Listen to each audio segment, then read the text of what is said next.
All right, let's talk about the men's national USA basketball team and why I think Team USA is going to be just fine to win a gold medal in the Paris Olympics coming up on this episode right now.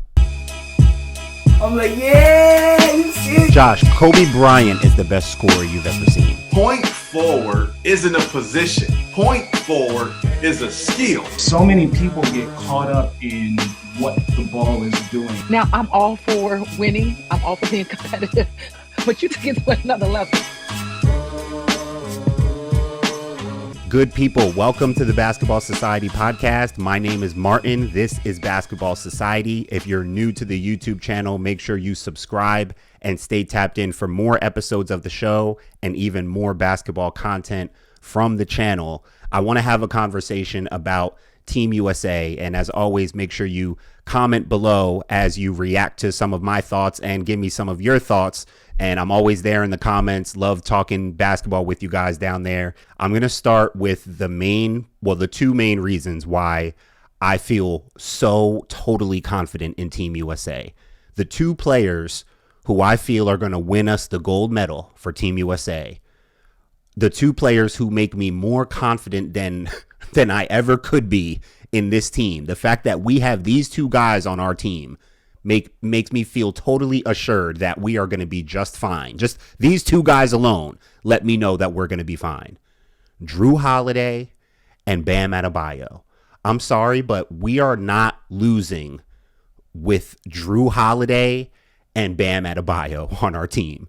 I'm not saying there are two best players. Maybe there are two X factors, but if you watched every exhibition game that we had, like I did, and you see the makeup of our team, we always have our stars. We're always top heavy. We always have some of the best players in the league. I mean, I'm going to get to LeBron. Trust me. We're going to talk about LeBron. LeBron makes me confident. Steph makes me confident. Anthony Edwards makes me confident. Anthony Davis makes me confident. I mean, every one of our players on our roster makes me confident. But when I look at our team and how we function, and especially in Olympic basketball where you need intangibles, everyone has to sacrifice and kind of take a step back. So you're seeing a lot of different level talent, star level players, superstar level players have to sacrifice and take a step back a little bit. And guys usually do fine with that. But in that environment, I feel it's just as important, if not more, to have those scrappy, intangible players who will do a little, who are willing to really do a little bit of everything. In addition to, we know we have offensive firepower and talent and all that, but to have guys like Drew Holiday and Bam Adebayo on this roster, that I'm telling you, I just don't see us losing. I don't think that because of, and I'm going to get into a little more thoughts about the roster and stuff, but I do think, being that our best player so far is our oldest player, is the oldest player out there. I do think there's a conversation going that maybe that puts us at a disadvantage if we're relying on LeBron too much. I think that's going to be fine too, because it's not like these are best of 7 playoff series. It's one and done. It's one game. So I think it's perfect for LeBron at this age to still be our best player and still rely on him to an extent. But we have too much talent to be relying on one guy. We'll rely on LeBron in some late game situations, but we have too much talent to be relying on any one person. We're getting the Drew Holiday. If people were paying attention, Drew Holiday, I don't want to say he won the Boston Celtics the championship, but the things he was doing in those finals games, he was dominating the basketball game by not even barely even with the ball in his hands. There were times he was taking over possessions by just offensive rebounding. I'm talking about Drew Holiday. Then you throw in the fact that he can knock down the three. He can hit shots. He can score. He can finish with either hand. He's super strong. Drew Holiday brings so many intangibles to our team that just make me feel so confident. When I see Drew Holiday out there alongside LeBron and Anthony Davis and Steph Curry, I'm just we have everything we need. So going back to Drew and Bam, I just think those two guys are our X factor, our utility guys who are both known as high-end defensive players, but also very skilled, highly skilled and capable offensive players who can score and do different things on the offensive end. So those genuine really talented, really elite two-way players that we have in like Drew, Bam, Anthony Davis. So like that's what makes me feel confident. We always have talent, but to have two guys like that, like we are getting the Drew from the finals. Drew Holiday was a menace in the finals, and he's looked better now than maybe in his whole career, and he's always been good. But his impact on the game, you can quantify it because he gets his stats. But when you watch these games, you can't help but notice, like, man, Drew Holiday is one of our most important players.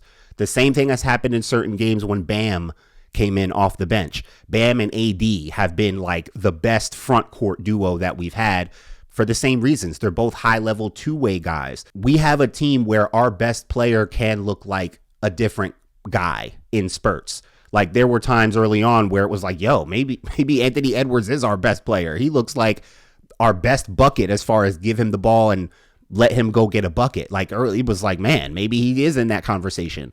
LeBron has certainly earned that as like our overall best player for sure. But that's what I love about this team. Like our best player can look like a different guy in different moments. It can be LeBron. It can be Anthony Edwards for a spurt. It can be Anthony Davis for a spurt. It can look like Drew Holiday at times. It can look like Jason Tatum at times. And any of these guys are going to be ready to take over the game in certain moments. And that's why I'm super confident. And let's go with LeBron, because like LeBron is the ultimate source of confidence for this team. I think the biggest thing about what makes LeBron still so dominant and being able to do what he wants to do when it's time, it's his strength is still just ridiculous. Like it takes another type of specimen to be able to like step in front of LeBron and like stop him going downhill. He still has just brute force strength to him, matched with his quickness, which even if he has like lost a step in the grand scheme, in the half court on a catch and drive, just taking a gap drive, like he still drives with force. He is still quicker than the average player probably. And at that size, it's still just so problematic. And then he's still just obviously very coordinated, and his IQ. I've kind of been concerned about LeBron's jump shooting throughout his whole career, honestly. But even on Team USA, there are shots that he takes where I'm like, I still kind of cringe sometimes at a catch and shoot three from LeBron or an off the dribble shot. I'm like, I don't know if that's the shot we want. But LeBron is still a shot maker. LeBron is still like, he is past feeling insecure about his jump shot. If he bricks one or misses one off the side or whatever, like, I think he's overcome that at this point. Like there's no shot that scares him, that he doesn't want to take, that he's not willing to take. The shot at the end of that last game, I think the Germany game, when they hit AD in the middle, he kicks to LeBron on the wing. He knocks down the three. I think that came after a possession where he missed a jump shot. Like, I mean, LeBron's confidence is at an all-time high. There's nothing he hasn't seen before. So, you know, as a shot maker, look, is he our best shooter? No, but we're going to trust him to hit shots. I trust LeBron to hit shots. And then, of course, we trust him with the decision-making, being our point guard. And then, again, it's just once he gets downhill, once he gets into the paint, his strength. I mean, now his celebration is just straight like... Just bully ball. LeBron is bully balling his way to a gold medal. Speaking of bully ball and physical, with the whole Joel Embiid thing, AD has obviously played better. Anthony Davis has clearly been the more impactful player. I don't think that's just a reason to say start Anthony Davis. Like AD has to start. I like the idea of Joel starting as like the more physical, beat you up inside. It kind of counters what I've been most like annoyed with when it comes to Embiid, and people probably annoyed by this just in general with like the foul baiting and stuff. But I just think in Olympic basketball, it comes off like it's just really annoying. Like it's even worse in Olympic basketball because it's like, can we just play a clean game? Like I think what Anthony Davis does when he comes in, like, yeah, he can muck it up and he plays physical and he's banging and stuff. But I think for the most part, he's just playing a clean game. Like making the simple pass, you know, couple dribbles on the post up. If it's not there, kick it out, you know, simple post moves, jump hooks. Like Joel Embiid, I feel like when you're someone of Joel Embiid's caliber and size, I feel like his nature is just to want to push people around. And Olympic basketball, those guys will push back.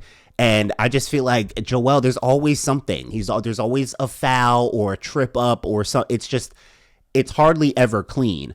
But all that said, I do like the idea of just keeping Joel in the starting lineup to kind of beat people up inside a little bit more, like just beat them up. I like that we go to Embiid early, even in the post, to get him established.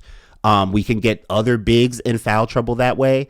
I still think it's fine. Like I would still roll with starting Embiid and bring AD off the bench with like that energy and those things that he does well. I think the things that AD does well are great to bring off the bench because you want to come off the bench with just a different look, different athleticism, different scoring looks, different defensive looks. So like, you know, guys like Bam and Tatum. And of course, you got to remember that we haven't even seen our team with KD out there yet. Kevin Durant has still yet to run with these guys. And that's, you want to talk about one of our best players, scorers, shooters. Like, we have yet to even see a whole new level of offensive ability and versatility without Kevin Durant out there. I just look at our team. I'm like, we can beat you in any way. I think we can win any kind of game, a game of physicality, a game of speed, a game of small ball, a game of shooting. I think we have everything we need to win any kind of game.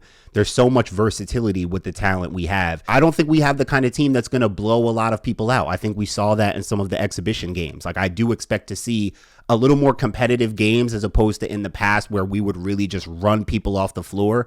I don't think that'll be the case necessarily, but I do think what we'll see over time in each game is, like I said, different guys kind of taking over and looking like our quote unquote best player, even if it's just for that moment or that game or that quarter at different times. Like, I think Jason Tatum is going to have a game. I think Devin Booker is going to have a game. Anthony Davis, Bam Adebayo, Drew Holiday. These are the guys that I think are going to be doing kind of the same things every game. Even LeBron. They're going to be doing the same things every game: scoring, rebounding, defending, protecting the rim, doing the things that they do. Steph is obviously going to have a game. I mean, isn't it the best to see the best? I mean, I'm sure LeBron and Curry fans might be a little indifferent, but like I tell them, I'm like, just enjoy it now. You might as well just savor it now because they're not going to be playing together again after this. But it really is dope to see the chemistry between LeBron and Curry. I mean, it's always been LeBron. Whenever LeBron has a great shooter next to him, like, we know that LeBron loves to feed his shooters, and that's kind of just like the ideal surrounding around, with him, is just having great shooting threats to space the floor, open up driving lanes. But to see LeBron with the shooter, the best shooter, a Steph Curry like shooter, just the combination of their IQ, you just see actions. You see times when they're on the same side and LeBron will just zip cut, sprint cut just to draw a defender, and then they have an open skip pass to Steph. There's a clip from USA practice that just went up of LeBron. I need to look at, I really want to know how this happened. LeBron is driving right and does a full, jumps off 1 foot, does a full turnaround and finds Steph on the other side. He literally has to jump and turn around and throws it back to Steph on the other side for a three. I think it's Jason Tatum setting like a little flare screen too on the other side. But it's like, even that, seeing the kind of passes, like LeBron's he's constantly spamming Steph. You could tell he's looking for Steph at all times, as you should be. But the LeBron-Steph connection has probably been one of the cooler things to watch. It's just one of the things that makes us so unbeatable, honestly, because it's like, it's not just the passing and the shooting. Like, both of them are entwined. It's their IQ. It's almost like seeing how Draymond and Steph operate, but it's like, it's LeBron and it's not Draymond. Like, Draymond's an excellent passer, excellent playmaker, but it's like, this is LeBron. So like, it just looks that much crazier. But yeah, I'm excited. And we have yet to see, like I said, really the 3-person combination of Bron, Steph, and KD. Like, to see Bron and KD work together along with Steph, like, that's just going to open up even more stuff. So like, people, I know we want to look at where our holes are and maybe the rest of the world is catching up and we're a little bit older and maybe we're vulnerable. South Sudan played us well and all this. I'm like, we're going to be fine. We might have some close games, may not be dominating, running people off the floor like before, but just look at the depth of our roster, the different looks we can go to, and the fact that we still have LeBron as LeBron, and we haven't seen them out there with KD yet. I think we're going to be fine. I'm pretty sure we're going to be fine. Thanks for watching this episode. Make sure you leave me a comment down below and subscribe to Basketball Society for more episodes from the show.